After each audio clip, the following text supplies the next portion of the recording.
Konnichiwa! Yes, we are in Japan. We're in Hofu, which is about an hour from Hiroshima, the spiritual and factory home of Mazda Japan and global, in fact. Hofu is the second manufacturing facility that produces the larger scale platforms, including this. This is the new Mazda CX-60. Now this is a little bit new and fresh for Mazda.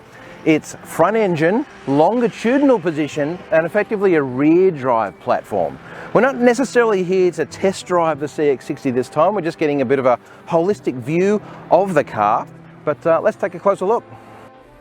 So after an 11-hour flight from Auckland to Tokyo, we're soon on the Shinkansen, or bullet train, to Hiroshima with a 5-hour trip at speeds over 250 kilometers an hour. Passing the icons including Mount Fuji, clearly visible with a bit of weather luck depending on which day. Arriving in Hiroshima, it's quite the contrast to Tokyo and its lights and vending machines. And though Hiroshima is a modern, developed city, the remnants of the 1945 atomic bombing remain, with the atomic dome and Ground Zero, or Hypercenter, above that blue building, along with the Peace Park and Memorial Museum, where there are recreations of the bombing. All reminders that this city, Hiroshima, is an incredible part of history. The museum alone is a place with a profound effect for past, current, and future generations.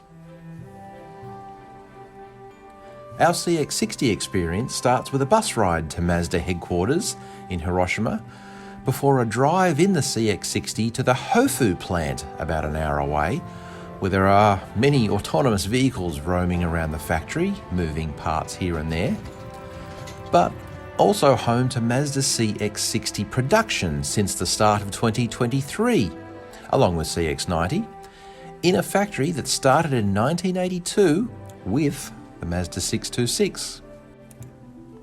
The plant builds what Mazda calls B group models, including much of the current SUV range, here showing the plug-in battery being fitted to a CX-90, with the tradition of Mazda manufacturing continuing with a lot of human workers and hands-on production.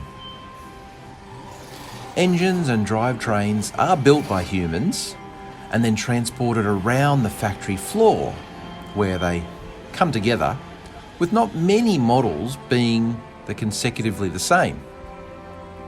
The last component to go on is the steering wheel, during final inspection, shown here, and a full checklist of quality control.